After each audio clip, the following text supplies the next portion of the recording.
Bismillahirrahmanirrahim. Assalamualaikum warahmatullahi wabarakatuh. Kita mulakan kelas kita pada pagi ini dengan membaca ummul kitab Al-Fatihah. A'udzubillahi minasyaitonirrajim. Bismillahirrahmanirrahim.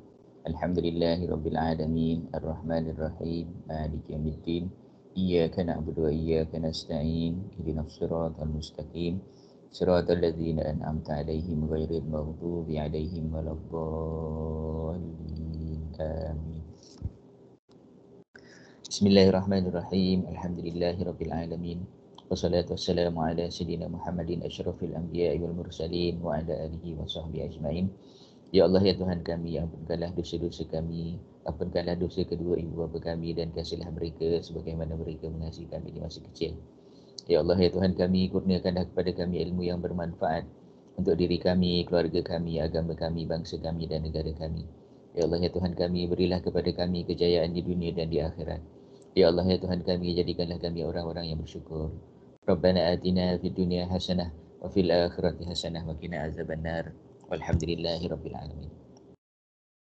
Alhamdulillah, kita bersyukur kepada Allah Subhanahu wa taala. Pagi ini kita dapat bersama sekali lagi dalam kelas kita untuk minggu yang ke-7 kelas yang pertama. So apa yang kita nak buat pada hari ini adalah kita nak sambung apa yang kita belajar pada hari Rabu yang lepas. Okey. So nampaknya kehadiran cuma 7 orang pada pagi ini. Jadi please remind your friends to come to class.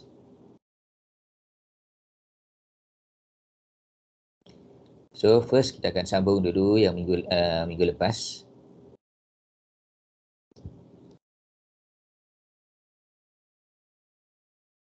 Okay, masih lagi pada introduction to business combination. So kita nak tengok.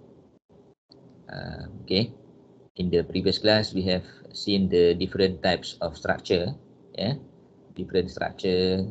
Okay, the first structure is single level. Single level yang ini kita panggil sebagai single level group ataupun kita panggil fellow subsidiaries. Kita panggil fellow subsidiaries.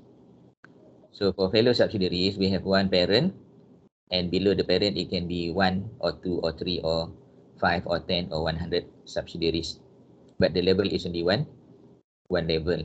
Only one level. Single level only subsidiary for this. Okay. So we can see here the relationship between H and S1 and S2. Even though the percentage is different, 60% here and 55% here, both S1 and S2 are fellow subsidiaries of H. And then we go to the second group structure, that is vertical group structure, and this one is for knowledge purpose. Okay, you are not going to learn this semester. Okay, basically it will be learned in degree level. Okay, so vertical, what do we mean by vertical? We can see from here the vertical structure. Okay, we have one holding here. Below the holding we have subsidiary number 1 with 60% percentage, 60% interest. So between H and S1 is 60%, and between S1 and SS is 55%. So here, H is the ultimate parent, S1 is the intermediate parent. It is also a subsidiary of H. At the same time, it is a parent of SS, and SS is a subsidiary. Okay, so you don't have to worry because you are not going to learn this. This is only a knowledge. And then the third one is the more difficult one, that is mixed group. This is only for knowledge. H has direct interest and indirect interest in S2. Okay, we can see from here that the ultimate parent H is having interest in S1. Okay, having interest in S1. So the relationship is 60%. And between S1 and S2, it is 55%. And between H and S2 is 30%. So, okay, what we can see from here? This is also known as D-shape group structure. Okay, so this one also you are going to learn in your degree level. Okay, now we go to the thing that we are going to learn today about the preparation of consolidated financial statement. MFRS 10 sets out the requirement for when an entity should prepare a consolidated financial statement. Okay, and then the MFRS also explain to us about the exemption from preparing and presenting financial statement. So who can be exempted? Basically, the parent, if the parent is a wholly owned subsidiary. If the parent is a wholly owned subsidiary, or the parent is a partly owned subsidiary, and other shareholders do not object that the parent do not present consolidated financial statement. Okay, that is number one. If the parent itself is a subsidiary, so yeah, the parent has no liability to prepare the consolidated financial statement because it has been exempted from preparing. Secondly, if the parent is not a listed company, also can be exempted. Third, the parent is not in the process of issuing shares or debt to public, not in the process of being listed. And number four, the ultimate or immediate parent present the consolidated financial statement. But there must be other company that have to prepare the consolidated financial statement. So these are the four requirements before a company can be exempted from preparing the consolidated financial statement. And for subsidiaries, there are also some subsidiaries that can be excluded from consolidation. Okay, for example, when the control is lost with or without change in ownership. Okay, we have learned about control. When the control is lost, when we are no more controlling the subsidiary, then the subsidiary can be excluded from the consolidation, or the subsidiary has been transferred to non-current asset held for sale. Okay, under MFRS 5, then the subsidiary can be excluded from consolidated financial statement. Okay, so we can see from here, S1 is the wholly owned subsidiary of H, even though S1 is also a parent. So from here we know that S1 can be exempted from preparing the consolidated financial statement. Okay, because S1 is having S1 is having the parent here, H, and the parent is holding 100%. Actually, not necessarily 100%. 70% also can. Yeah. So H is preparing the consolidated financial statement. S1 is exempted from preparing the consolidated financial statement. Okay, MFRS 3 define business as integrated set of activities and assets that is input that are capable of being conducted and managed. That is the process to provide returns such as dividend and cost saving. That is output. When the three elements are present, input, process, and output, the investor considered acquired a business and need to apply MFRS 3 for business combination. Unless you are acquiring a non-business entity. Yeah, as long as you acquire a business entity, then you need to prepare consolidated financial statement. How to account for business combination? We are going to use acquisition method. And what is acquisition method? Acquisition method is a method whereby the first one we need to identify the acquirer. Second one we define who is we define or we determine the date of acquisition. The third one we identify the asset and liabilities. Okay. So the acquirer, who is the acquirer? The acquirer is entity that control over another entity. And to control that entity, the acquirer giving up cash and non-cash for the shares acquired. And the acquirer is responsible to prepare consolidated financial statement from the date of the acquisition to the date of disposal of a subsidiary. And the effective date of acquisition is the date when control is acquired. Okay, when is the acquisition date? Is the date on which the acquirer obtains control of the acquiree. This is important. Yeah, very important. So what is the importance?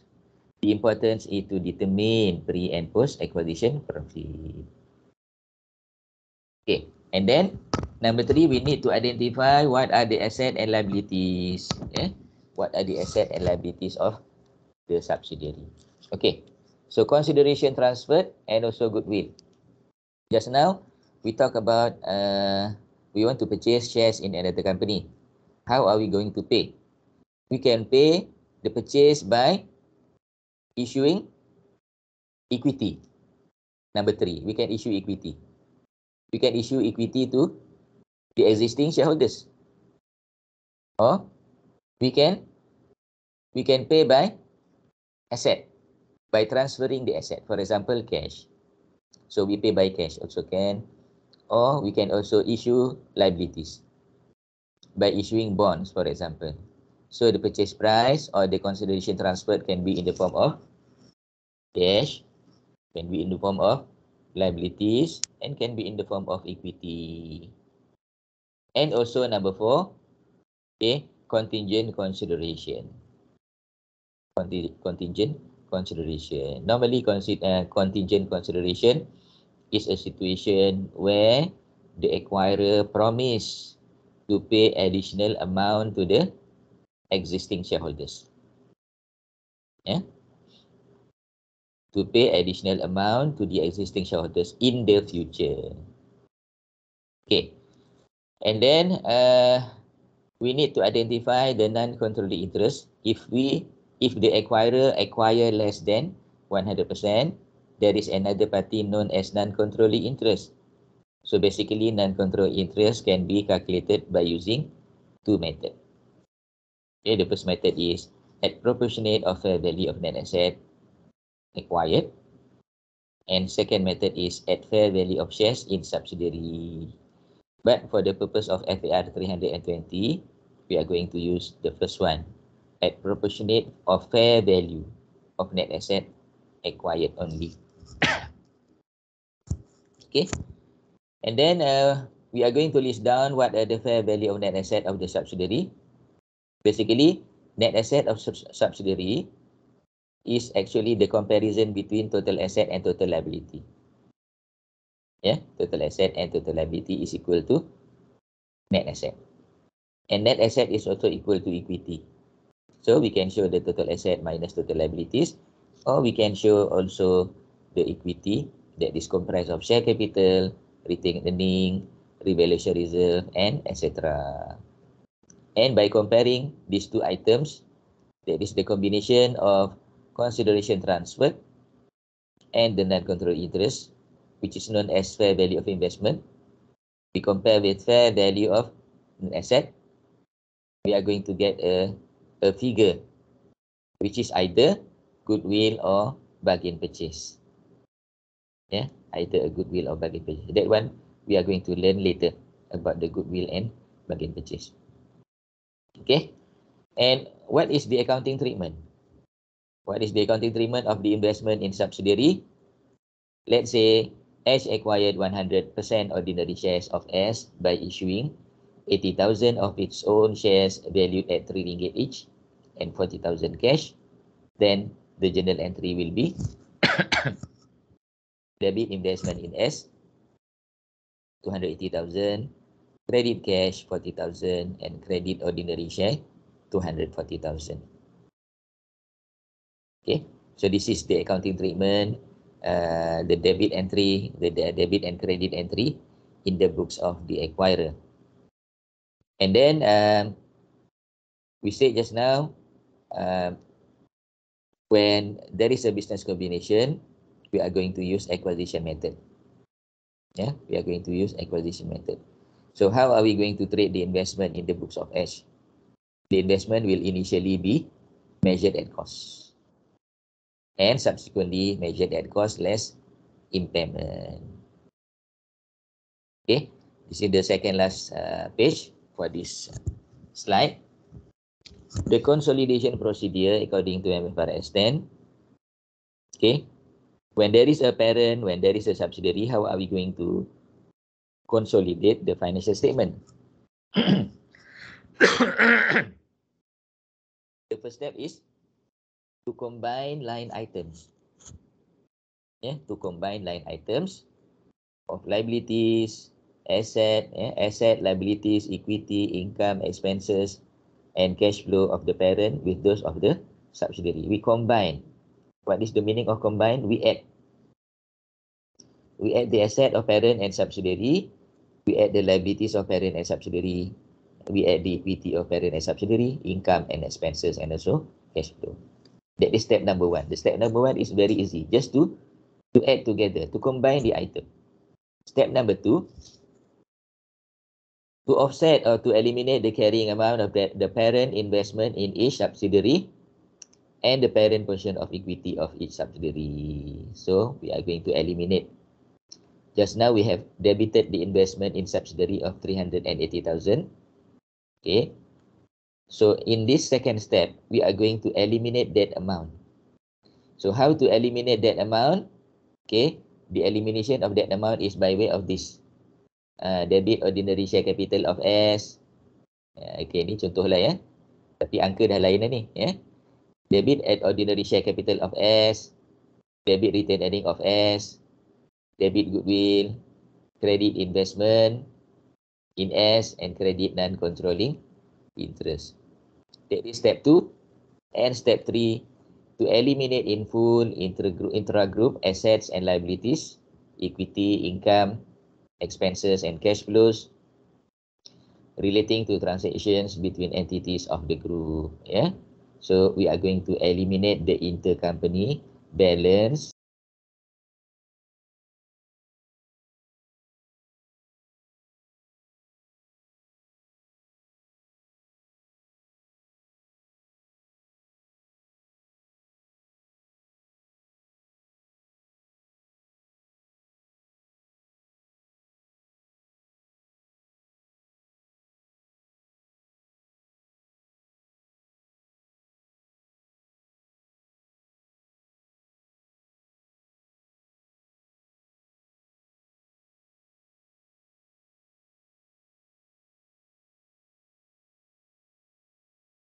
Sir. Mute.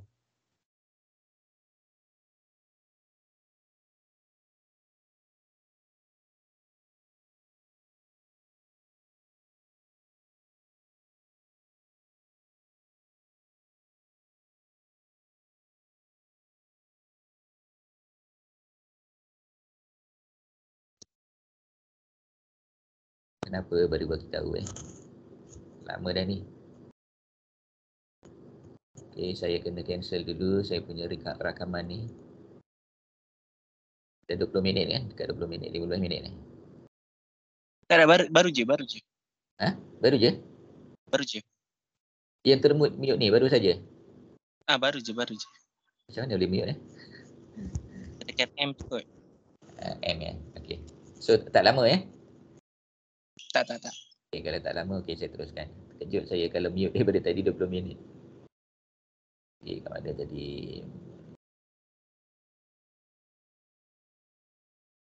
Thank you. Okay.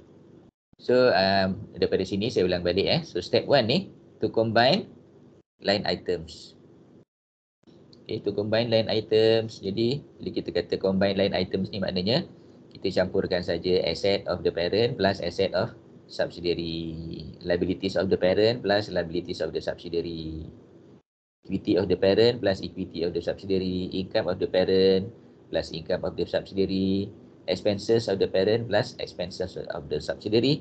And cash flow of the parent plus cash flow of the subsidiary. Begitu, first step. Second step, we want to eliminate the carrying amount of the parent investment in subsidiary. So just now we have investment in subsidiary 380,000. So what we are going to do, we are going to eliminate the investment in a subsidiary with the parent portion of equity of each subsidiary.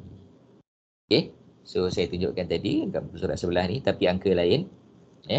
We eliminate the investment in subsidiary by debiting ordinary share capital of subsidiary, retained earning of subsidiary and goodwill, and then we credit investment in subsidiary and credit non-controlling interest. Okay, tapi tu dah kira advance lah. Kita belum sampai situ lagi. Kemudian number 3, step 3, eliminate in full intra-group asset and liabilities, equity, income, expenses and cash flows relating to transactions between entities of the group. Okay. So for example, profit or losses resulting from intra-group transactions that are recognized in asset, such as inventory and fixed asset are eliminated in full. Okay. For example, the parent is selling 100,000 100,000 inventory to subsidiary, and inside the sale, the parent is making profit of 20,000. Yeah, making a profit of 20,000. That 20,000 cannot be recognized and therefore will be eliminated in full. Yeah, will be eliminated in full. So we need to to re, uh, to to eliminate that amount of 20,000. Yeah, from the inventory account. Okay. So yang itu kita akan tengok satu persatu nanti sepanjang kita belajar bermula daripada hari ni lah. Ya. Ini step tadi saya tunjukkan. Jadi, okey, untuk slide ni kita dah habis tapi kita akan sambung dengan file yang dalam Word tu. Jadi sambungan dia dalam Word. Okey, so far untuk yang slide yang ini ada tak apa-apa soalan?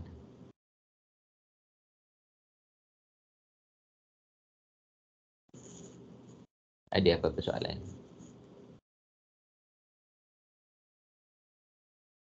Tak ada, sir. Tak ada. So kalau tak ada, kita teruskan dengan Word file.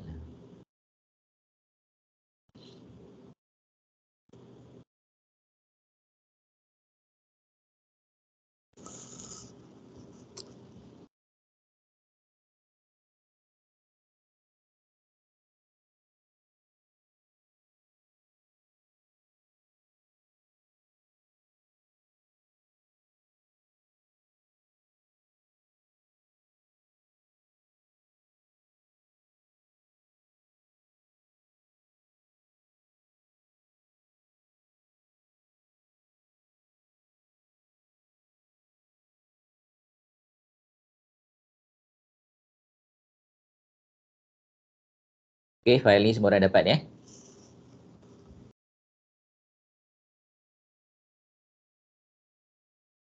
So just now, the PowerPoint file is basically introduction to business combination. So we have discussed about business combination, introduction to business combination, and we have referred to the PowerPoint presentation. Okay, so please edit whenever necessary. Jadi maknanya kalau katakan ada apa-apa yang saya sebut tadi, you nak tulis ataupun you nak edit dekat you punya PowerPoint file tu, tak ada masalah, no problem. Okay, so that is introduction to business combination. Okay, kemudian apa yang kita nak tengok lagi adalah yang keduanya, consolidated statement of financial position. Okay, saya cuba cari satu contoh ya. Consolidated statement of financial position. Sekejap.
Sekejap ya.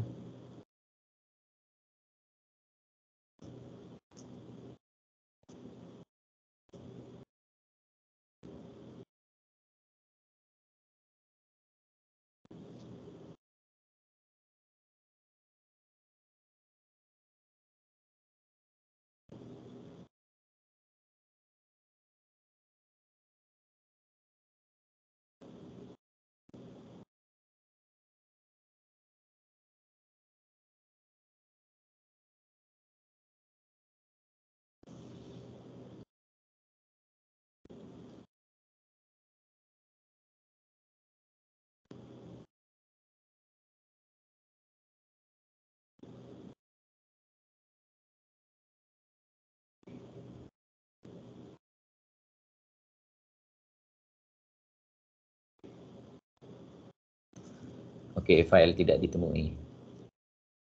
Okey, jadi saya akan teruskan dengan inilah kalau gitu.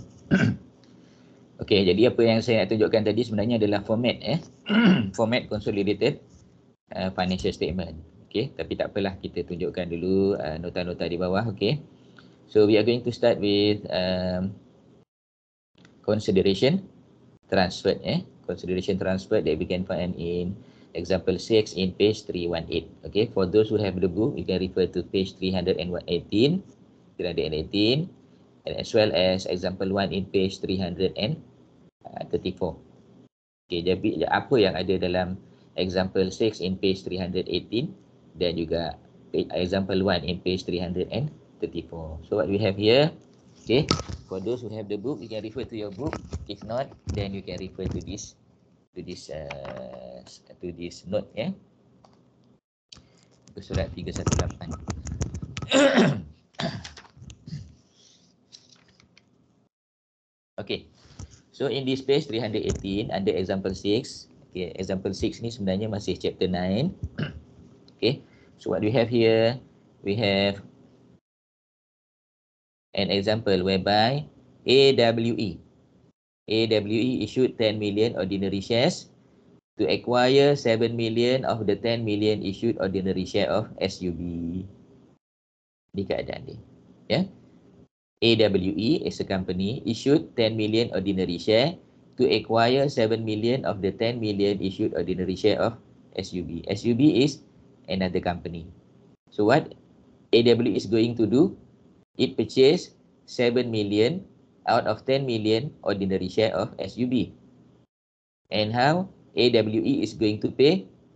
AWE is going to pay by issuing 10 million ordinary share. Issuing 10 million ordinary share. Okay. Jadi maknanya ada dua perkara. Yang pertama, dia nak beli saham sebanyak 7 juta. Dia nak bayar dengan apa? Dia nak bayar dengan 10 juta saham. Jadi nampak macam, takkan nak bayar 7 juta dengan 10 juta? Kita jangan fikir macam tu dulu. Kita tengok berapa harga 10 juta tu dan berapa harga 7 juta. Okay, required. Compute the amount of consideration transferred. Okay, jadi berapa yang dibayar sebenarnya? Adakah 10 million ke? Adakah 7 million ke? Adakah lain-lain? Compute the amount of consideration transferred if the fair value of AWE share is 4 ringgit each. Now, okay, we know the market price of AWE share. The market price of AWE share is 4 ringgit each. So by issuing 10 million ordinary share and the market price is 4 ringgit each, what is the amount of consideration transferred? So the amount of consideration transferred is found by multiplying 10 million ordinary share times 4 ringgit. 10 million times 4 is equal to 40 million. Yeah, equal to 40 million. So 40 million is the amount of the consideration transferred, yeah, to be paid to the existing shareholders of SUB. So dengan dia issue 10 million ordinary share, dia dapat 70% ordinary share in SUB. Alright? Boleh faham yang itu?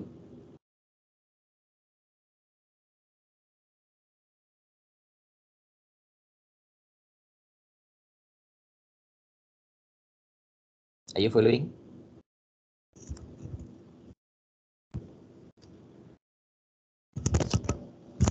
Hello class? Yes, sir. Yes, sir. Okay.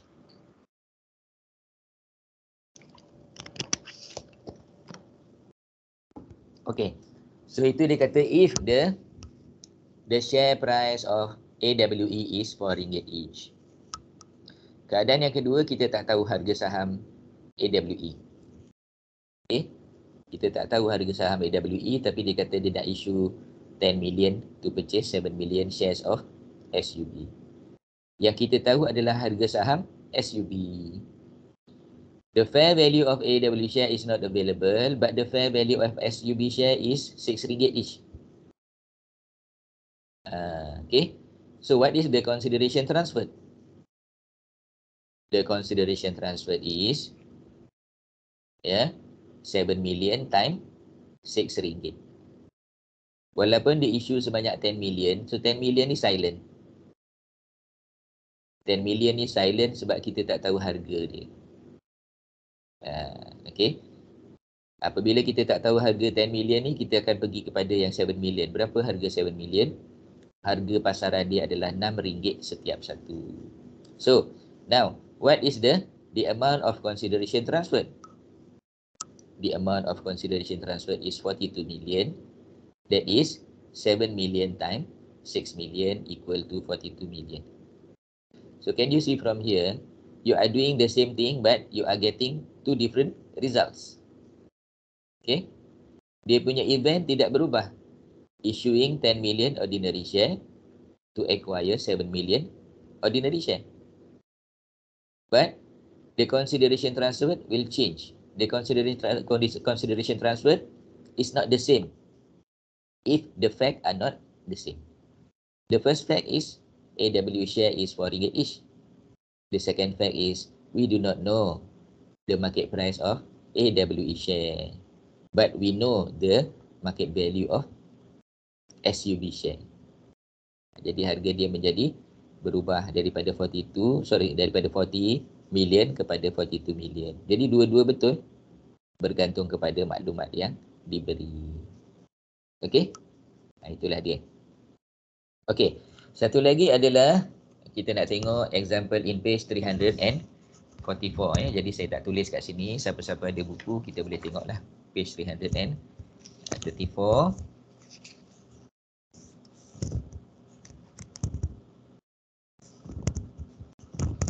Di dalam page 334 tu dia kata apa? S acquires 1 million ordinary shares of S by issuing 800,000 ordinary share in H and pay cash of 400,000. The market price of H share was RM3 each. Jadi lebih kurang samalah soalan dia. Okey. Jadi maknanya apa dia?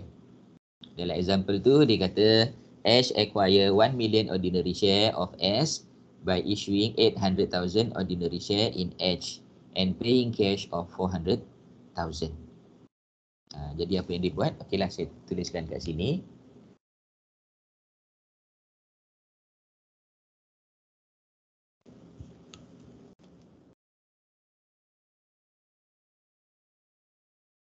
Example 1 E344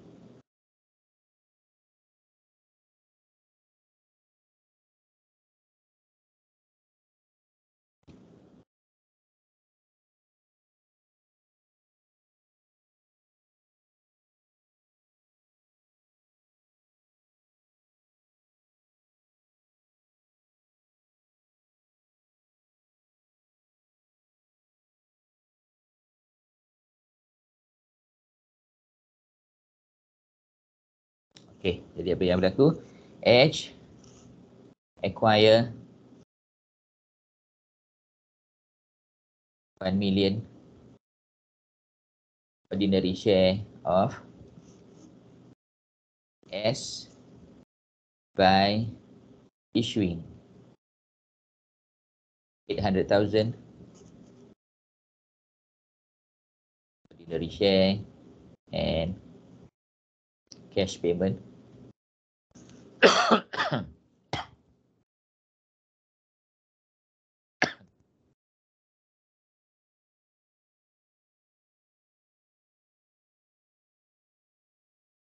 cash payment of 400,000. Dan dia kata the market price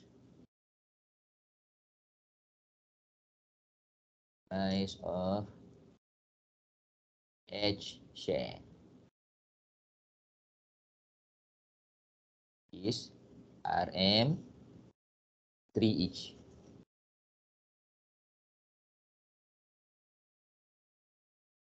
So compute the consideration transfer.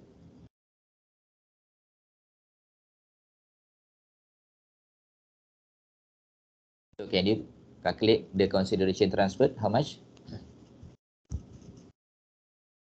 Yeah. That is equal to 1,000 times RM3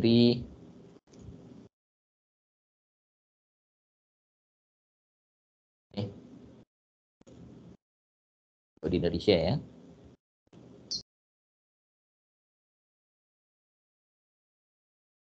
Plus 400,000. Itu kita campur dengan satu lagi iaitu cash sebanyak 400,000.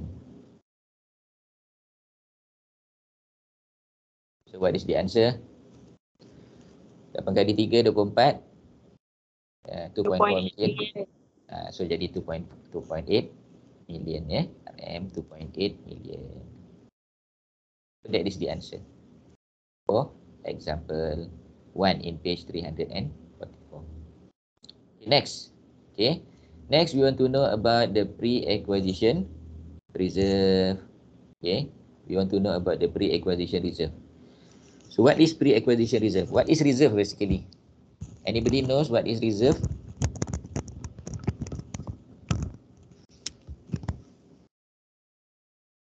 What is reserve or what are reserves?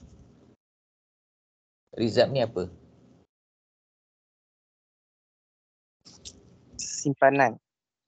Simpanan ataupun something that we have accumulated, ya. Simpanan ataupun kita kumpulkan, sesuatu yang kita kumpulkan. Maknanya from time to time we accumulate the reserve, ya. So reserve can be in the form of ordinary reserve can be in the form of profit. A reserve can be in the form of asset revaluation reserve. Reserve can be in the form of general reserve. Itu adalah contoh-contoh reserve lah. Okay. So now we want to know the pre-acquisition reserve. What is pre-acquisition reserve? Pre-acquisition reserve is reserve existing in the subsidiary on the date of acquisition. Reserve existing in the subsidiary on the date of acquisition. Date of acquisition, dia punya short form dia adalah DOA. Of shares of subsidiary by the parent are referred to as pre-acquisition reserve and treated as non-distributable by the holding company. Okey, jadi sebagai ceritanya, pre-acquisition reserve adalah reserve existing on the date of acquisition. So before the parent acquire ordinary shares in subsidiary, the parent will look at the financial statement of the subsidiary. And in the financial statement of the subsidiary, from the financial statement of the subsidiary, the prospect investors will see what are the list of reserve existing on that date.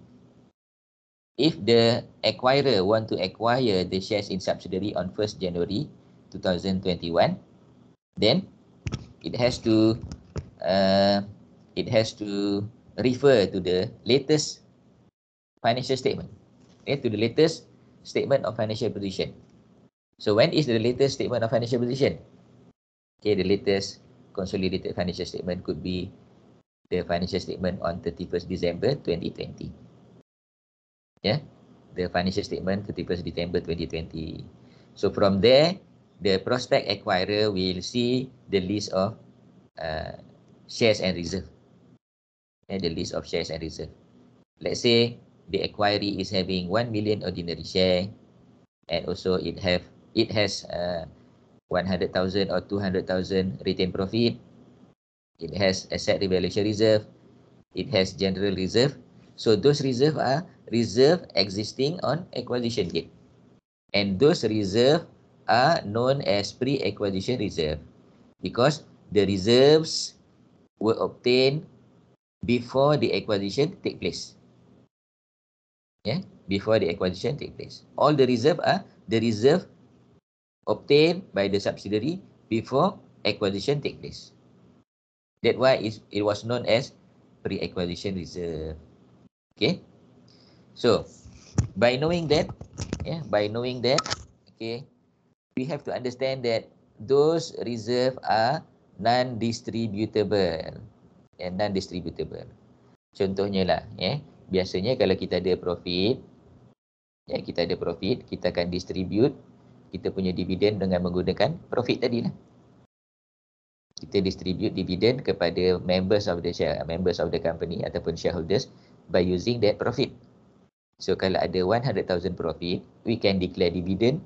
Okay, maybe we declare dividend 10,000 ke 20,000 from that profit.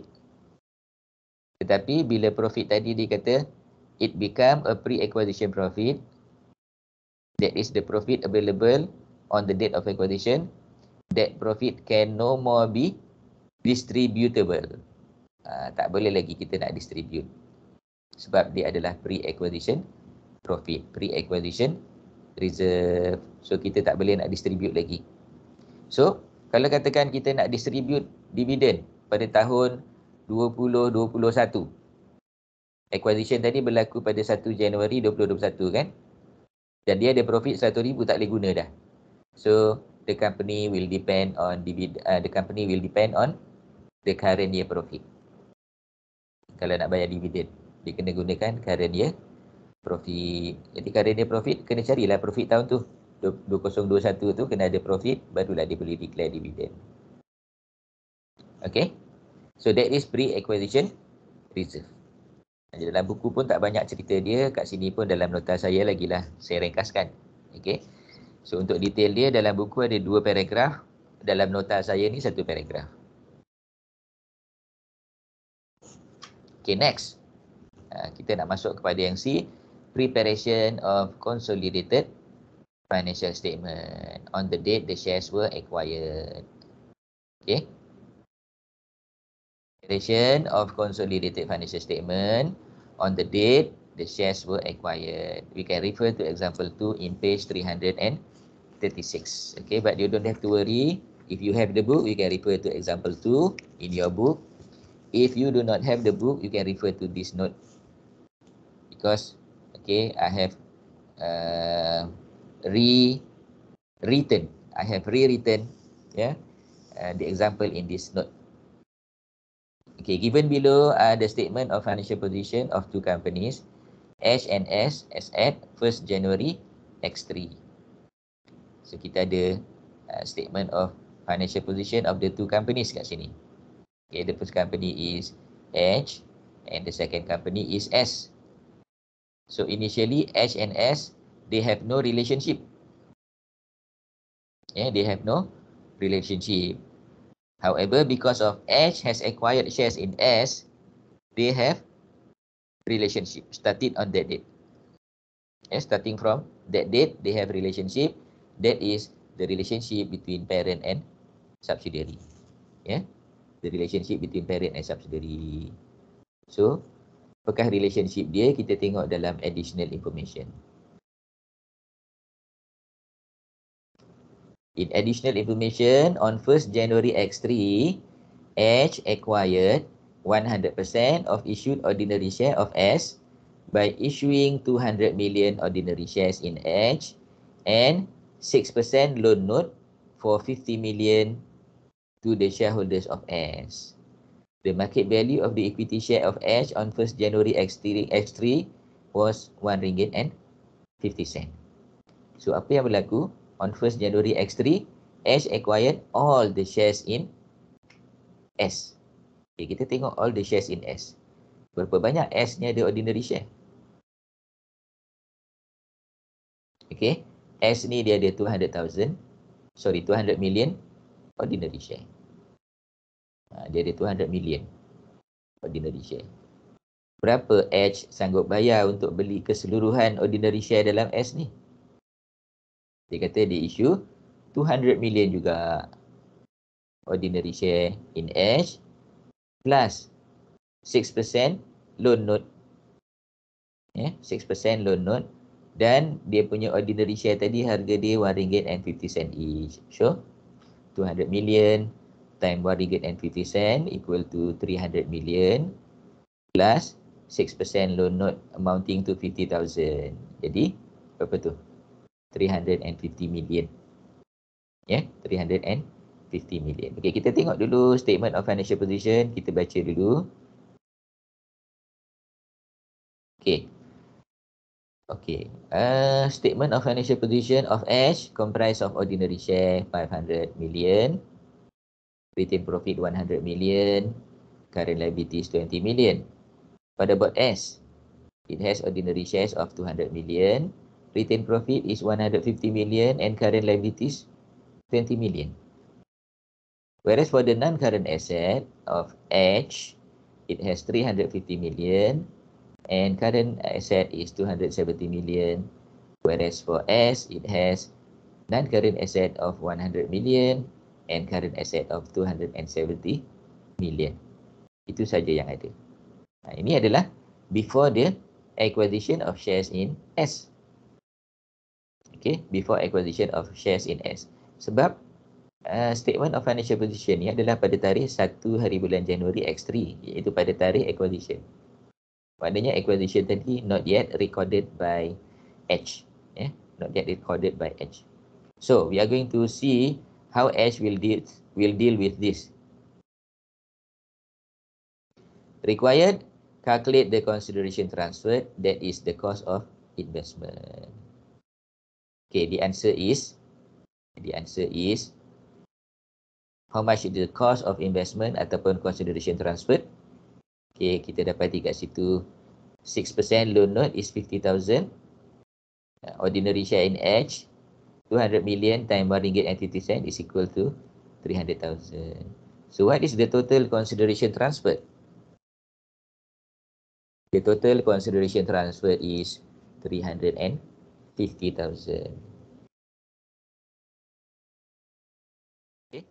Sorry, 350 million.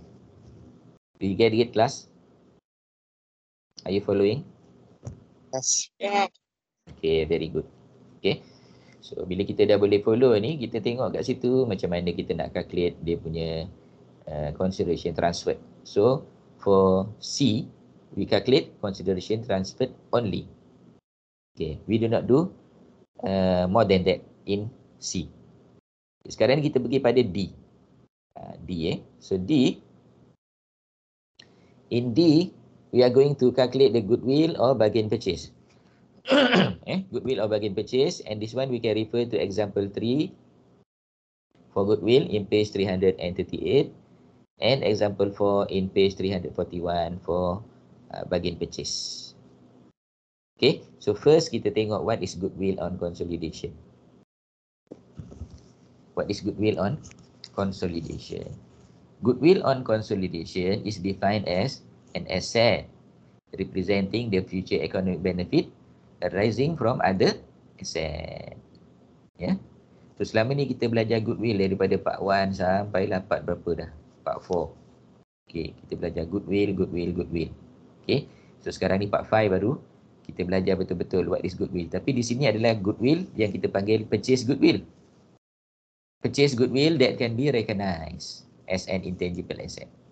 So, goodwill on consolidation, goodwill is defined as an asset representing the future economic benefit arising from other assets acquired in a business combination that are not individually identified and separately recognized. Okay, apa yang dimasukkan di sini sebagai goodwill is defined as an asset representing future benefit arising from other asset. Penting tu, arising from other asset acquired in a business combination that are not individually identified and separately recognized. Okay, jadi kan bila kita buat business combination ni, macam saya kata tadi, kita akan tengok dulu the list of asset and liabilities of the prospect subsidiary. Dia ada property, plant and equipment, okay, dia ada inventory, dia ada trade receivable, dia ada bank, dia ada current liabilities. Kita tengok semua senarai itu dalam statement of financial position. Okay. Kemudian kadang-kadang dia pun ada intangible asset yang kita boleh recognize. Jadi kita totalkan semua sekali itu.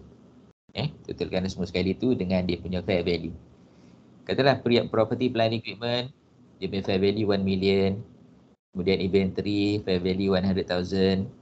Trade receivable, fair value 100,000. Trade payable, fair value 50,000. So berapakah net asset untuk company tadi? 1 million, plus 100,000 plus 100,000 minus 50,000. Jadi 1,150,000 lah nilai dia tu. Okey, itu adalah yang dipanggil apa? Sebagai other asset acquired. Yang itu adalah other asset acquired. So other asset acquired tu termasuklah property, termasuklah inventory, termasuklah trade receivable, termasuklah trade payable tadi. Itu dipanggil other asset acquired in the business combination. Okay. Itu adalah other asset acquired. Jadi benda-benda tu semua bukan goodwill. Benda-benda tu semua bukan goodwill. Jadi goodwill ni apa? Goodwill ni adalah an asset representing future economic benefit selain daripada property plant equipment, selain daripada inventory, selain daripada trade receivable, selain daripada payable tadi.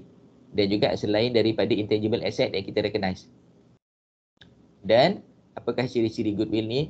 That are not individually identified and separately recognized. Okay. Jadi apakah dia goodwill? Goodwill arises when the fair value of net asset of the investee is less than the fair value of equity shares held by all shareholders. Goodwill arises when the fair value of net asset of the investee is less than the fair value of equity shares held by the shareholder at fair value investment. It is basically a premium paid in acquisition of shares. It is only recognized in the consolidated financial statement. Jadi, okeylah. Macam tadi kita dah nilai fair value of net asset of subsidiary tadi, nilai dia adalah 1.15 juta. 1.15 juta. Jadi mungkin dalam kelas itu pun saya dah tunjuk dah. 1.15 juta, kemudian dibayar 1.3 juta. Dibayar 1.3 juta. Fair value of net asset 1.15 juta.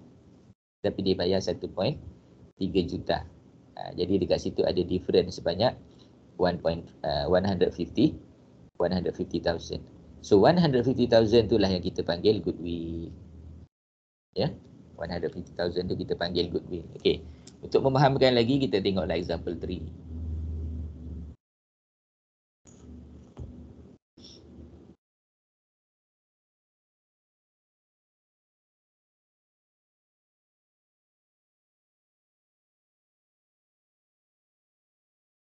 Okay, in example 3, given below are the statement of financial position of Ash and S as at 1st January X1.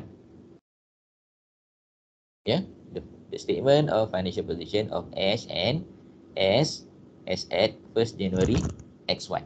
Jadi pada 1 Januari X1 ni, dia dah acquired lah maknanya. Okay, maknanya dia dah acquired pada 1 Januari X1.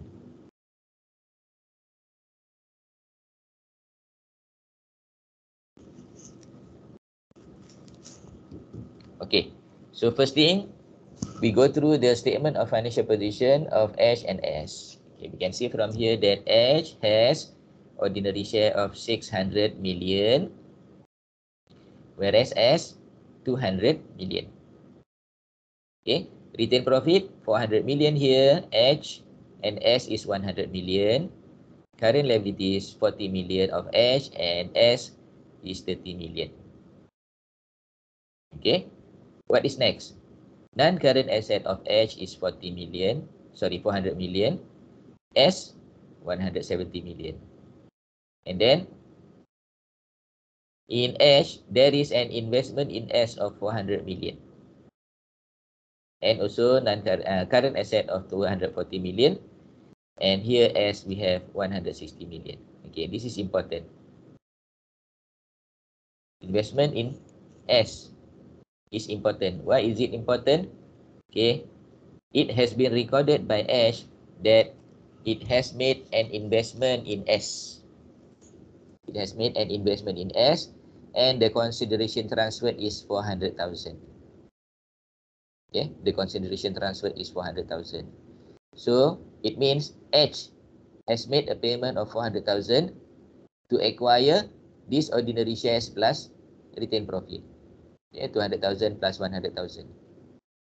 Acquire the equity of S. Acquire equity means acquire the ordinary shares plus reserve on the date of acquisition. And H has made a payment of 400,000. Okay, let's see the additional information.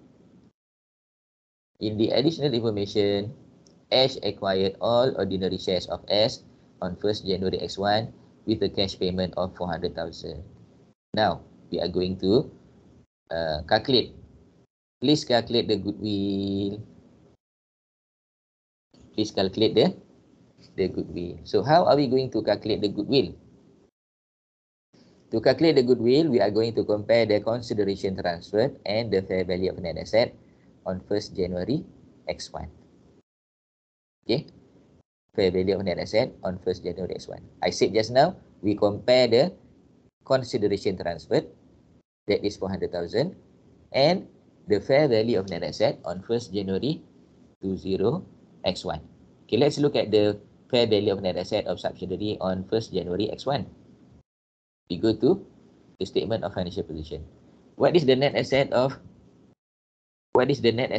S? Net asset can be found by comparing the total asset and total liability. How much is the total asset? Total asset is 330,000. Total liability is 30,000. Right?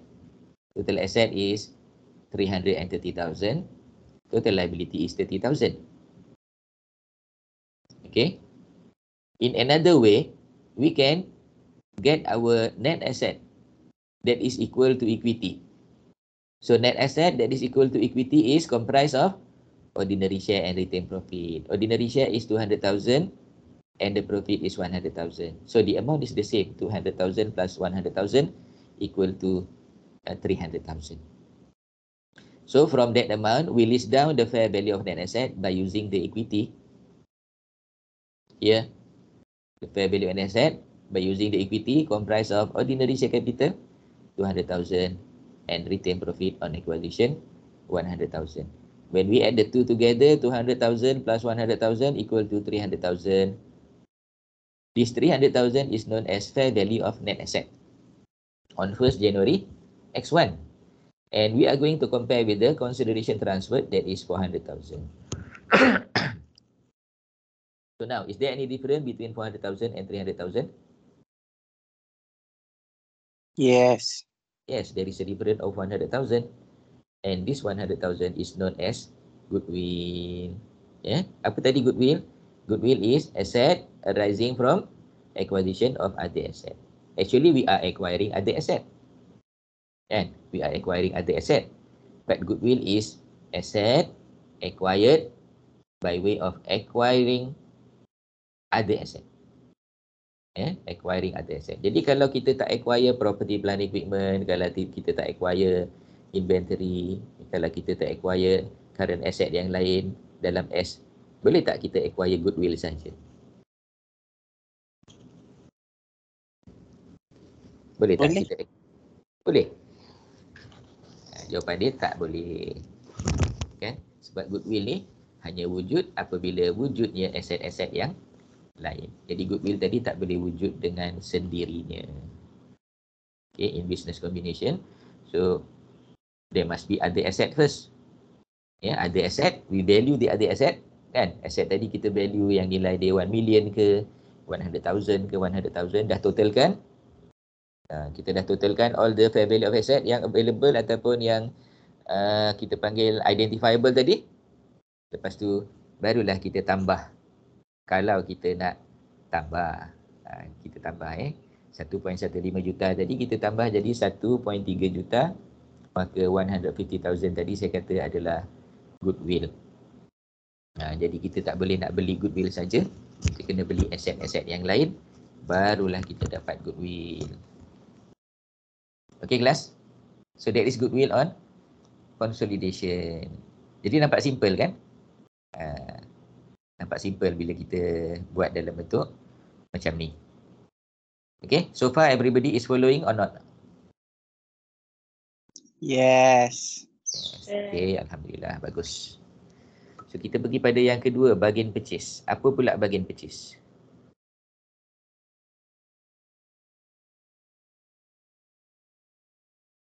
Okay, bagian purchase ni pula, bagian purchase arises when the price paid, that is consideration transferred for the fair value of net asset of the investee, is less than the fair value of net asset of investee on acquisition date. Macam mana pula tu? Kan? Tadi masa kita beli share tadi, dia punya fair value 300,000. Fair value 300,000 yang atas tu kan. Fair value of net asset is 300,000 but we pay 400,000. So kita dapat goodwill. Jadi kalau kita bayar kurang daripada 300,000, kita tak dapat goodwill. Kan? Kita tak dapat goodwill, sebaliknya kita akan dapat satu angka yang kita panggil bagian purchase ataupun gain. Kan? Kita bayar kurang, kita dapat gain. Kita bayar lebih, kita dapat goodwill. So in business combination ni kita tak ada rugi apa-apa. Ya, kita tak ada rugi apa-apa. Kita bayar lebih, kita dapat goodwill. Kita bayar kurang, kita dapat gain. Mana untung goodwill dengan gain? Goodwill. Okey. Ya, jadi ada yang kata goodwill untung. Okey. So goodwill ni ada maksud dia iaitu future economic benefit. Jadi kita lebih untung di masa depan dengan adanya goodwill. Sebab goodwill ni adalah future economic benefit. Manakala gain pula ataupun bagian purchase ni keuntungan serta-merta. Keuntungan serta-merta. Jadi kita kena recognize keuntungan serta-merta tadi pada tahun di mana keuntungan tadi berlaku. Jadi sebenarnya kedua-duanya tidak ada kerugian. Okey. Bolehlah, jadi kita boleh kata goodwill lebih untung. Boleh juga. Kita juga boleh kata bagian purchase lebih untung. Siapa yang tahu mana lebih untung tak untung ni? Jadi yang lebih tahu adalah acquirer. Acquirer ni. Sebenarnya acquirer dia nak keuntungan hari ini ataupun dia nak keuntungan pada masa depan.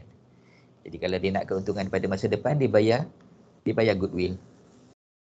Okey. Kalau dia nak keuntungan serta-merta pada hari ini, okey, dia bayar kurang, lalu dia dapat bagian purchase. Tapi senang ke nak bayar kurang ni? Senang ke nak bayar kurang? Susah Kita pergi kedai pun, kita nak beli baju, beli apa, payah kita nak dapat bayaran yang kurang. Tapi kalau kita boleh meyakinkan kepada penjual, yang kita ni bayar kurang sebab apa, kan? Jadi tak ada masalah lah. Sebab dalam sale and purchase agreement ni, both parties must agree. Both parties must agree. Jadi seller must agree, buyer must agree. Nobody can force the seller, nobody can force the buyer. Jadi dalam dua keadaan tadi, sama ada nak bagi goodwill ataupun nak bagi bagian purchase, nobody can force you to sell, nobody can force you to purchase. Okay. So saya baca yang warna merah pula. Fair value of investment or consideration or the price is lower than the fair value of net asset of investee result in a bargain purchase. Okay. Jadi bargain purchase adalah merupakan gain yang kita kena recognize immediately. So for this example, we can refer to example 4 in page 341. Again, for those who have the book, you can refer to example in page 341, and for those who do not have the book, okay, you can refer to this note. Okay, given below are the statement of financial position of H and S as at 1st January X1. Kita baca dulu additional information. H bought all the ordinary shares of S on 1st January X1 for 250,000 by issuing 125,000 ordinary shares valued at RM2 each. Okay, valued at RM2 each. Okay, jadi kalau daripada additional information ni, you rasa-rasalah kita akan dapat bagian purchase ke akan dapat goodwill?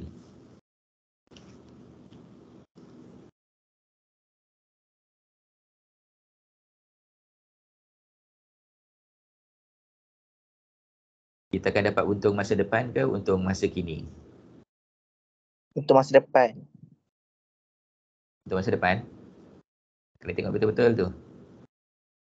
Kita untung masa depan ke untung hari ini? Jadi untuk tahu sama ada untung masa depan ataupun untung masa kini, kita kena calculate dululah. Jadi maknanya saya suruh agak-agak pula kan. Jadi kadang kita boleh agak, kadang tak boleh agak.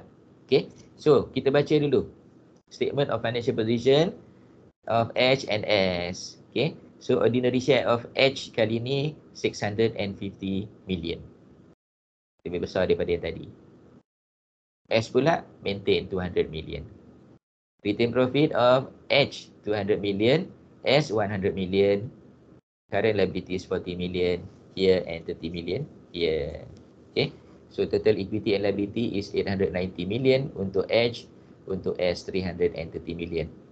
Okay, what about the total asset?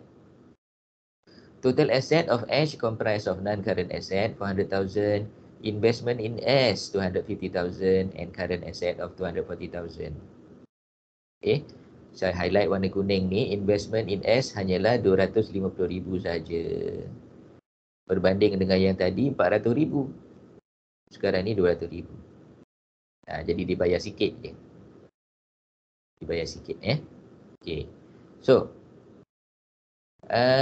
non-current asset of S 170,000 dan current asset 160,000. So tadi kita dah baca additional information.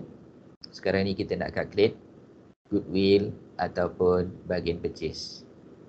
Jadi kononnya kita tak tahu lagi lah sama ada goodwill ataupun bargain purchase. So kita pun calculate lah.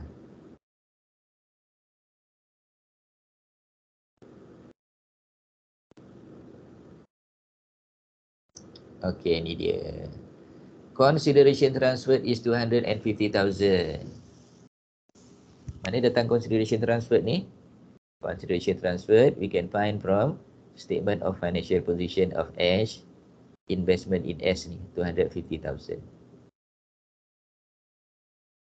Okay, next. Kita compare dengan fair value of net asset. What is the fair value of net asset? On 1st January X1, the fair value of net asset comprised of ordinary share capital of S, 200 million, and retained profit of S on acquisition date. How much? 100,000. So 200,000 plus 100,000 equal to 300,000. Whereas the consideration transfer is only 250,000. So we compare 250,000 with 300,000. What happened? The difference is negative. Yeah, the difference is negative, because 250,000 minus 300,000 equal to negative 50,000. So what is this negative 50,000? This negative 50,000 is a bargain purchase. Bargain purchase, Jadi bargain purchase ni adalah apa dia?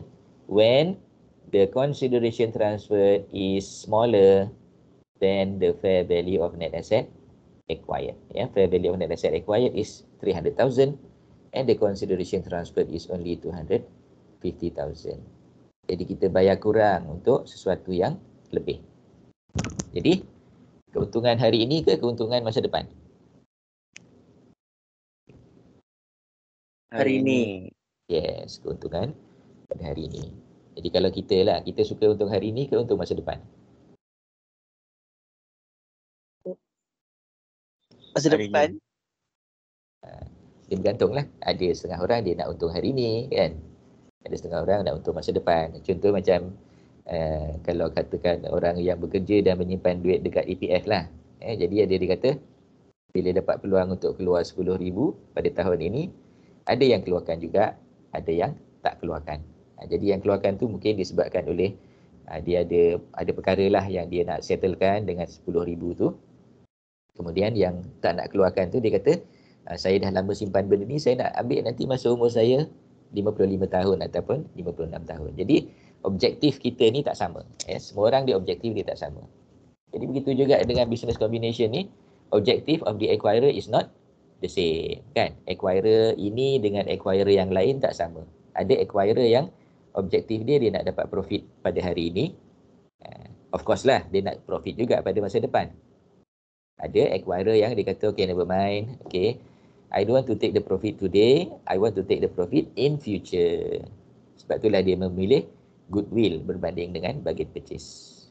Okay, dua-dua tak salah. Dua-dua tak salah. Sebab saya kata apa tadi? Saya kata sale and purchase agreement must be agreed by both parties, the seller and the buyer.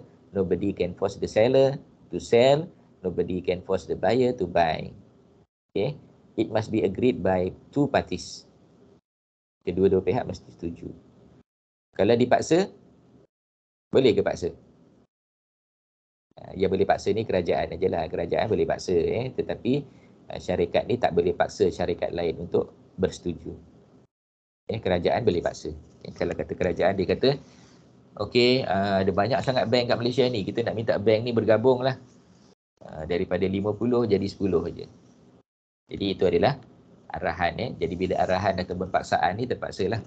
Masa tu ada yang rugi, ada yang untung. Tetapi terpaksa bergabung disebabkan oleh arahan kerajaan pada tahun 1998, 99, tahun 2000.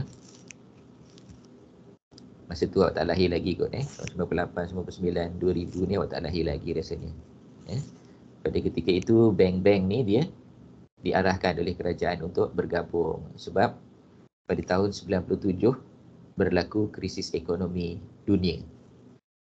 Berlaku krisis ekonomi dunia dan kebanyakan bank ni menuju kepada kerugian berpanjangan.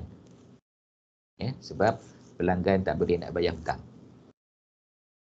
So, kerajaan menggalakkan supaya bank-bank ni bergabung antara satu sama lain. Jadi apa yang ada sekarang ni lah. Sebelum tu ada banyak lagi bank yang mungkin awak tak pernah dengar nama dia. Sekarang dah tak ada dah. Okay, so itulah dia bahagian purchase. Ada apa persoalan berkaitan dengan bahagian purchase? So far apa yang kita belajar daripada kita mula kelas kita pada hari Rabu. Pada hari Rabu kita belajar tentang Introduction to Business Combination. Kemudian pada hari ini kita bermula dengan Introduction to Statement of Financial Position. Jadi saya harap semua boleh faham dengan jelas. Okay. Ini masih lagi basic lah. Masih lagi basic untuk tajuk kita ni. Calculation of goodwill. Mula-mula kita buat calculation of consideration transfer. Lepas tu kita nak tahu tentang pre-acquisition reserve. Kemudian kita nak calculate goodwill. Kemudian kita nak calculate bargain purchase. Ini adalah paling basic sekali dalam consolidated financial statement. Okay. So next. Untuk yang next ni, kita nak calculate pula non-controlling interest. Kita nak calculate non-controlling interest. Untuk example-example yang atas tadi, semuanya adalah company acquire 100%, acquire 100%, acquire 100%. Which is not in reality. In reality, it is very difficult to acquire 100% shares in another company. Very difficult. Kecuali company tadi you tubuhkan sendirilah. Tubuhkan company sendiri, lepas tu you acquire 100% ordinary share dia. Itu senang sikit. But to acquire other companies ordinary share 100%, it is not that easy. So normally, you cannot acquire 100%. You have to join with other parties. You have to join with other parties. You cannot conquer 100%. So because you cannot purchase 100%, the other party is known as non-controlling interest. Let's look at this definition. Non-controlling interest, we can refer to example 5, number 1 in page 343. When the holding company did not acquire 100% interest in ordinary shares of subsidiary, the other members of the subsidiary are collectively known as non-controlling interest. You see from here. If you cannot acquire 100% interest in ordinary share of that subsidiary, the other party, the other members of the subsidiary are collectively known as non-controlling interest. Jadi kalau katakan you acquire cuma 60% ataupun 55% ataupun 70%, ada satu pihak lain. Pihak lain tu tadi sebenarnya bukan seorang lah, dia ramai. Ramai tetapi dia kata apa? Collectively known as non-controlling interest. Mereka bersama-sama dikenali sebagai non-controlling interest. Okay. Sebab apa dipanggil non-controlling interest? Because they have no controlling power. Who has the controlling power? Remember? Who has the control? The parent. The parent who has more than 50% has control. Control dibuktikan oleh power, power dibuktikan oleh right. Okay, I hope you still understand ataupun you still remember that. Okay, let's go to example 5 in page 343.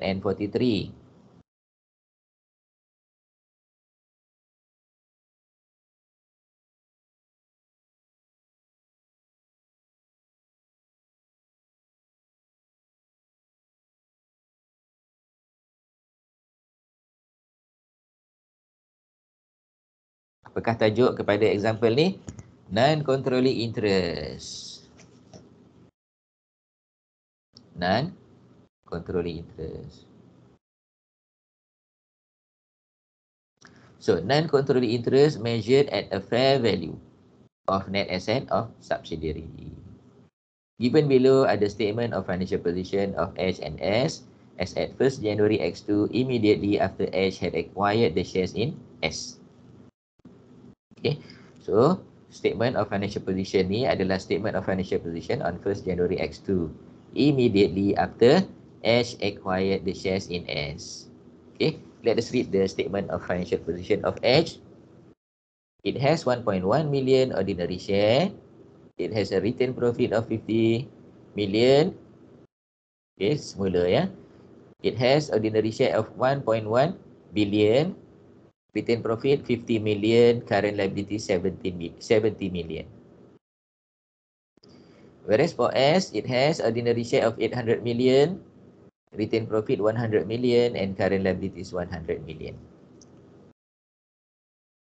Okay, asset side of the statement of financial position, both H and S, they have non-current asset of 420 million and 1 billion.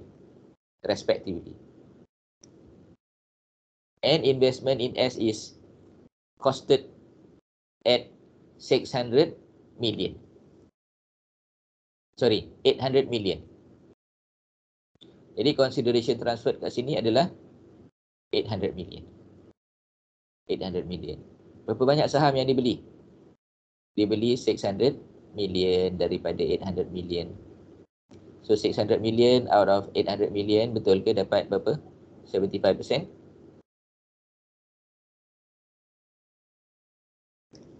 600 million out of 800 million, dapat tak 75%?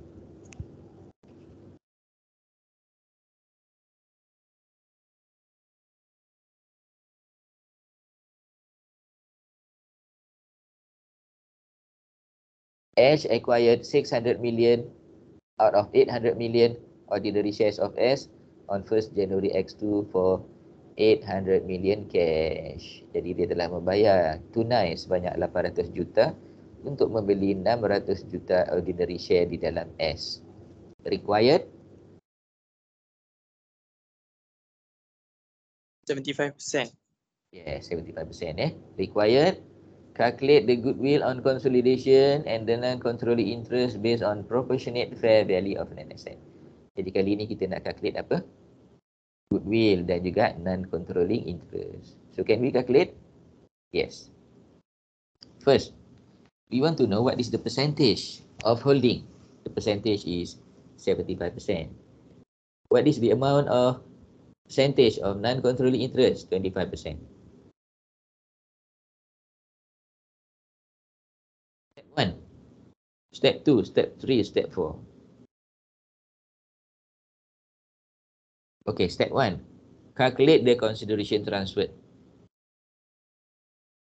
Step 2. List of the fair value of net asset of S. Step 3. Calculate the non-controlling interest. Step 4. Calculate the goodwill of bargain purchase. Okay. Jadi, kita buat step-step yang saya sebutkan tadi tu dalam ni untuk kita kira goodwill ataupun bagian purchase dan juga untuk kita kira non-controlling interest. Okey, jadi semua tumpukan perhatian pada muka surat ini. First step is to show the consideration transfer 800,000. Yeah, consideration transfer is 800,000. Everybody, can you see this 800,000? Yes. Where do we get this Yes. 800,000 from? Ordinary share. Where do we get this from? 800,000. Which 800,000 ni? Yang dia acquire. Which 800,000? They acquire 600,000. 800,000 ni yang angka 800 yang mana? Saya tunjuk balik statement of financial position. 800 yang mana? 800 yang dekat S atas tu ataupun 800 yang warna kuning? Kuning. Kuning. Betul? Betul dan pasti? Betul Okey. Pasti. Yang kuning lah. Yang kuning ni adalah consideration transfer Jadi kebetulan angka atas ni pun 800, sini pun 800. Okey, jadi kita ada 800 sebenarnya adalah cost of investment ataupun consideration transferred amounting to 800,000. Okey. So itu step 1. Okey. Kemudian non-control interest, kita step 3. So what is step 2? Step 2 is to calculate the fair value of net asset on 1st January X2. What are the components of fair value of net asset of S on 1st January X2? Komponen dia number 1, ordinary share 800,000 ataupun 800 million dan retain profit 100 million. Mana dapat 800 million and 100 million ni? Dekat S. Yes. Dekat S. Dekat atas ni, dekat S ni. 800 and 100 ni. Yang warna merah ni, itulah dia list of fair value of net asset. So kita dapat 800 plus 100 equal to 900 million. So fair value of net asset is 900 million. So 900 kalau million. current asset tolak current liability pun boleh kan? Boleh. Okey. Untuk yang simple ni boleh. Tapi nanti bila dia dah ada complicated, ada item-item lain tu, dia agak sukar sikit lah. Sebab tu kita gunakan equity instead of net asset. Sebab kan net asset is equal to equity kan? Net asset is equal to equity. Jadi bila kita ambil equity ni lebih senang berbanding dengan kita ambil net asset. Kalau net asset nanti kita kena senaraikan property, plant, equipment, inventory semua tu. Tapi bila kita ambil equity, kita hanya senaraikan ordinary share, retain profit, reserve dan sebagainya. So sebenarnya bila kita ambil equity ni telah dipermudahkan lah. Tapi kalau katakan awak nak ambil net asset pun tak ada masalah. Cuma takut banyak sangat dan takut bila banyak ni takut ada kesilapan. Okey. Tapi betul jawapan dia memang boleh. Okay. Jadi ordinary share kita adalah 800,000 dan retain profit kita adalah 100,000. Totalnya 900,000. Okey, 900,000. So 900,000, from this 900,000 barulah kita boleh calculate non-controlling interest.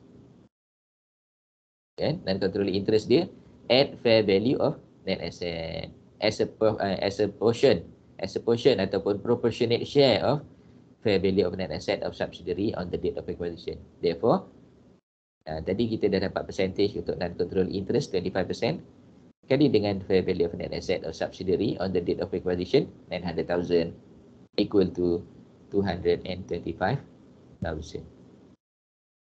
So, tujuan kita buat soalan ni adalah to calculate the goodwill and the non-controlling interest. Jadi sekarang kita dah calculate dia punya non-controlling interest, and this non-controlling interest will be added with consideration transfer of 800,000. The total is 1,025,000,000. Sebab dia menggunakan million kan. Jadi kat sini 1.025 billion. So what is this 1.025 billion? This is actually fair value of investment. So we compare fair value of investment 1.025 billion and fair value of net asset 900 million, and the difference is goodwill of 125 million. The goodwill is 125 million. Jadi dalam soalan ni kita dapat goodwill 125 million dan kita dapat non-controlling interest of 225 million. Okey kelas? Boleh follow semua? Boleh. Boleh ya? Alhamdulillah telah boleh follow semua. Jadi okey, kalau boleh semua boleh follow, then saya continue lagi lah. Ada lebih kurang 10 minit ni kita continue lagi. 10 ataupun 15 minit kita continue lagi dengan post acquisition reserve.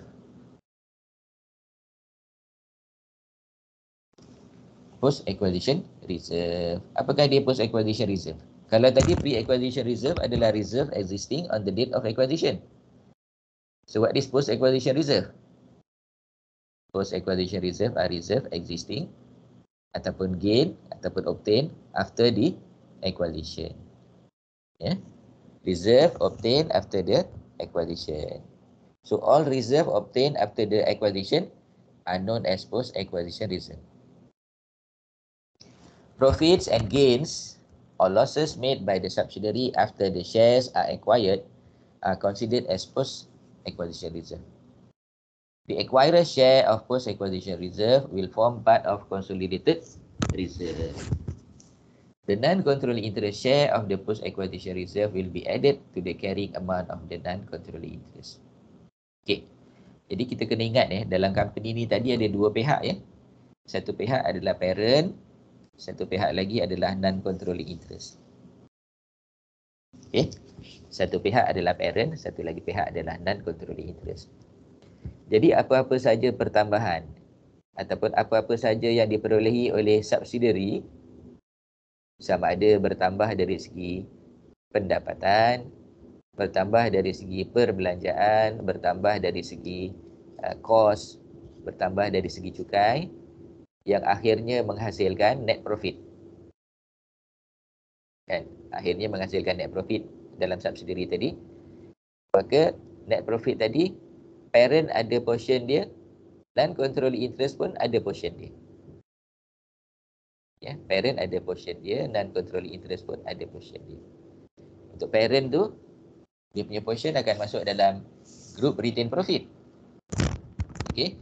Manakala untuk non-controlling interest, dia punya portion akan meningkatkan jumlah non-controlling interest. Yeah. So post-acquisition reserve, the profit or gains or losses made by subsidiary after its share are acquired are considered as post-acquisition reserve, and the acquirer's share of post-acquisition reserve will form part of the consolidated reserve ataupun group reserve, dan the non-controlling interest share of this acquisition reserve, this post-acquisition reserve, will be added to the carrying amount of the non-controlling interest. Okay. Kita pergi pada G pula. Ya, kita pergi pada G. Jangan risau ya. Kita tak habis hari ni. Ada banyak lagi. Kita tengok muka surat ni sampai 38. Ini baru, ini adalah word file yang pertama. Dia ada dua word file. Nanti pada minggu yang ke-12 kita akan tengok file yang kedua. Okay. Preparation of consolidated statement of financial position on subsequent date. Yang ni kita tengok example 6 in page 348. Siapa-siapa yang ada buku, refer to page 346. Example 6. Given below ada statement of financial position of S&S as at 31st December X8. Jadi semakin ke depan, kita punya belajar ni semakin advance. Macam tadi, acquisition on 1st January X1. Kita kena kira goodwill lah, kita kena kira bagian purchase lah, on the same date. Tapi di masa-masa akan datang kita tak kira lagi. Kita tak akan buat macam tu, tetapi kita akan tengok acquisition telah berlaku pada masa-masa yang lepas. Acquisition bukan berlaku pada hari ini, tetapi pada masa-masa yang lepas. Kita masuklah dalam example 6 ni.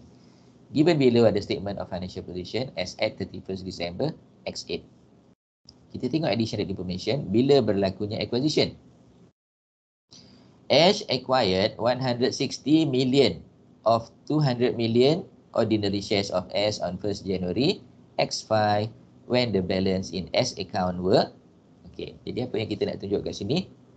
Dia nak bagi tahu acquisition tu berlaku pada tahun X5 ya. Sedangkan kita punya statement of financial position ni 31st December X8. Okay, acquisition berlaku X5. Tapi kita nak prepare consolidated financial statement ni pada 31st December X8. 3-4 tahun. 4 tahun selepas daripada tarikh acquisition. Jadi exactly 4 tahun apabila acquisition berlaku pada 1 Januari X5. So yang saya kata 4 tahun tu X5, X6, X7, X8. Acquisition telah berlaku 4 tahun yang lepas. Okey. So additional information pun kita dah baca. Okey, tetapi tak habis lagi baca. Apa yang ada? What are the reserve existing on the date of acquisition? Dia ada revaluation reserve 15 million. Retained profit 20 million. Kemudian nota, non-controlling interest is measured at the proportionate share of fair value of net asset of subsidiary on the date of acquisition. So what we are going to do? We are required to prepare consolidated statement of financial position as at 31st December X8. Acquisition happened on 1st January X5. Preparation of consolidated financial statement 31st December X8. 4 years later. So the answer. Okay. Untuk menjawab ni kita kena analyse sikit. Who is the acquirer? Who is the acquirer? The acquirer is H. When is the date of acquisition? 1st January X5. Yeah, 1st January X5. So we list down the fair value of net asset on the date of acquisition. What are they? They are comprised of ordinary share 250 million, revaluation reserve 15 million and retained profit 20 million. Itulah ya kita punya fair value of net asset on the date of acquisition. Fair value of equity on the date of acquisition. Net asset is equal to equity. So, what is the percentage of holding? The percentage of holding is 160 million divided by 200 million equal to 80%. So, percentage of holding 80%, maknanya percentage of non-controlling interest is the balance, that is 20%. Okay. Next, calculate the bargain purchase or goodwill. So, kita dapat goodwill ataupun bargain purchase. Macam mana caranya? Kena ada step 1, step 2, step 3, step 4, ikut follow. Okay, follow step 1, step 2, step 3 and step 4. What is step 1? Step 1 is to show the consideration transferred. So, where do we get this 250,000 from? H. From H. From H punya investment, yang warna kuning ni. Investment in 160 million ordinary share and cost is 250 million. Right. Next, step 2. We list down the fair value of net asset that comprise of ordinary share capital 250 million, revaluation reserve 15 million, retained profit on acquisition date 20 million. Total 285 million. That is step 2. Step 2. Next, we go to step 3. Step 3 is to calculate the non-controlling interest. How do we calculate? Based on 285,000, we can calculate the non-controlling interest by multiplying this amount with 20%. 20%. So 250,000 times 285,000 times 20% equal to 57,000. 57,000 non-controlling interest plus consideration transferred 250,000 equal to 307,000 fair value of investment. And the amount will be compared with fair value of net asset 285,000. That result in a goodwill of 22,000. A goodwill of 22,000. Betul tak yang kita nak buat untuk soalan ni? Ni kita kena prepare consolidated statement of financial position. So, how the consolidated statement of financial position look like? Okay.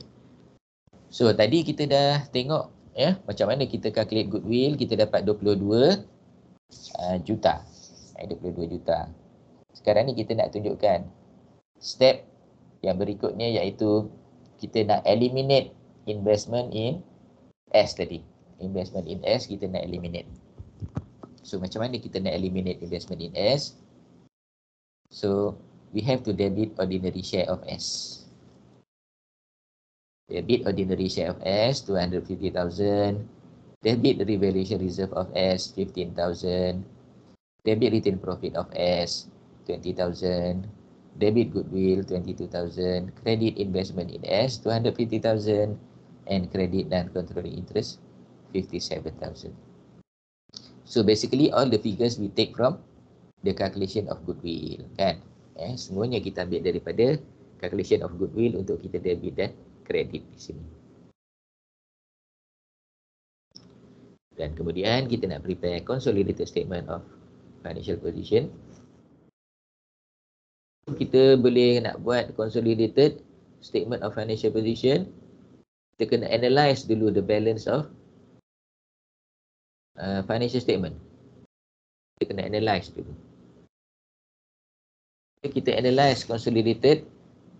Bila kita nak analyse the balance of financial statement, okay, kita kena buat macam ni lah. Kita kena buat dalam bentuk schedule. Kita buat dalam bentuk schedule macam ni. So kita ada sekurang-kurangnya ada 2 kolom. Sekurang-kurangnya ada 2 kolom, iaitu group retained profit dan non-controlling interest. So kalau ada item tambahan, kita boleh letakkan satu lagi kolom seperti dalam rajah ni lah. Kita letakkan satu kolom lagi, iaitu group revaluation reserve.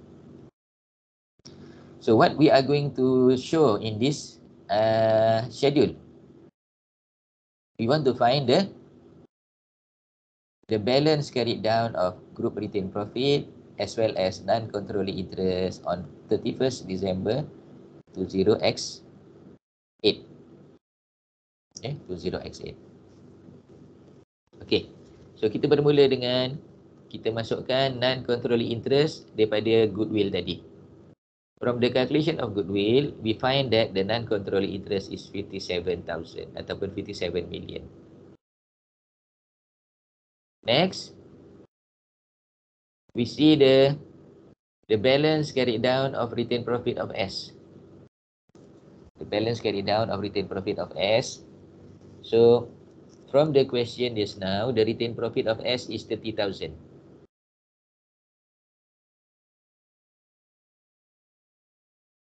The profit of S from the question is 30,000. So, kita ambil 30,000 tadi. Ya, retained profit kat sini 30,000. So kita ambil lah 30,000 tu.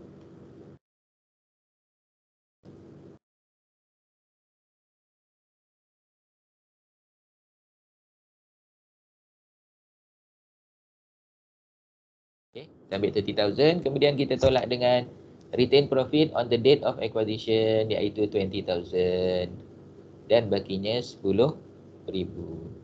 Tahu tak kenapa kita tolak dengan retained profit on the date of acquisition? Retained profit on the date of acquisition ni adalah profit available on the date of acquisition. Dan profit available on the date of acquisition ni adalah non-distributable. dan distributable. Sebab tu kita tolak dekat situ, ya. So retained profit of S 30,000 minus retained profit on the date of acquisition 20,000 ataupun 20 million. So the balance is 10 million. Out of 10 million retained profit carried forward, balance of S. Okay, we attribute 75% to group retained profit, 80% to group retained profit and 20% to non-controlling interest. This is according to the percentage lah, 80% dan 20% kat sini. What about the revaluation reserve? Revaluation reserve of S. Revaluation reserve ada 20. On the date of acquisition, revaluation reserve adalah 15. Jadi bermakna ada revaluation reserve yang baru sebanyak 5,000. Dan 5,000 ni kita agihkan kepada group general reserve, group asset revaluation reserve dan juga kepada non-controlling interest according to percentage, iaitu 80%, 20%. 4,000 pergi dekat group revaluation reserve dan 1,000 goes to non-controlling interest. Next, retained profit of H. Retained profit of H goes straight to group retained profit. Sebab tak ada adjustment kat sini. Dan akhir sekali, revaluation reserve of H pun masuk terus dalam group revaluation reserve. So from there we can make the total. The total, we can calculate the total of group retained earning, group revaluation reserve and non-controlling interest as at 31st December 20x8. Okay. Jadi untuk group retained profit 108 million, untuk group revaluation reserve 44 million dan non-controlling interest 60 million. Okay. Dan last sekali untuk example ni, consolidated statement of financial position kita. Okay, consolidated statement of financial position. So saya kata kita campur-campurkan saja. Okay, jadi ordinary share. Ordinary share adalah ordinary share of the parent 500,000 plus subsidiary 250,000. Okay, saya ulang balik sebab dia sebenarnya million. Ordinary share 500 million of the parent plus 250 million of the subsidiary minus 250 million, elimination with investment in subsidiary. Next, revaluation reserve. We take the amount from the analysis, 44,000. What about retained profit? Yes, retained profit also we take the figure from the analysis, 108,000. And non-controlling interest, we get the figure from the analysis also, 60,000. Jadi tiga angka ni kita dapat daripada analysis. Okay, what is next? Next is liabilities. Liabilities, we just add together liabilities of the parent and liabilities of the subsidiary. Altogether, 682,000 equity and liability. And lastly, we add together non-current asset of the parent and subsidiary, 490 plus 350 equal to 840, and the goodwill of 22,000. Okay, so we have completed answering the question. Jadi beginilah bentuk dia punya consolidated statement of financial position. Okay, so kita tengok balik daripada atas. Mula-mula kita calculate goodwill. Okay, yang kedua kita buat analisa. Dan yang ketiga kita prepare consolidated statement of financial position. Okay, jadi kita akan berhenti sampai pada G saja dulu. InsyaAllah next class kita akan sambung dengan H. Kelas, ada apa persoalan setakat ni? Jelas. Jelas ya, Alhamdulillah. So, okay, file ni dah ada dekat awak semua. Jadi awak boleh refer balik pada file ni. Jadi kalau tak ada apa-apa lagi, kita akan sambung kelas pada hari Rabu insyaAllah. Ya. Jadi kita tutuplah kelas kita pada hari ini dengan surah Wal-As. Bismillahirrahmanirrahim. Wal asri innal insana lafi khusr illa allazina amanu wa amilus solihat wa tawassaw bil haqq wa tawassaw bis sabr. Assalamualaikum warahmatullahi wabarakatuh. Boleh bersorak. Thank you, sir. Okay. Welcome. Sir.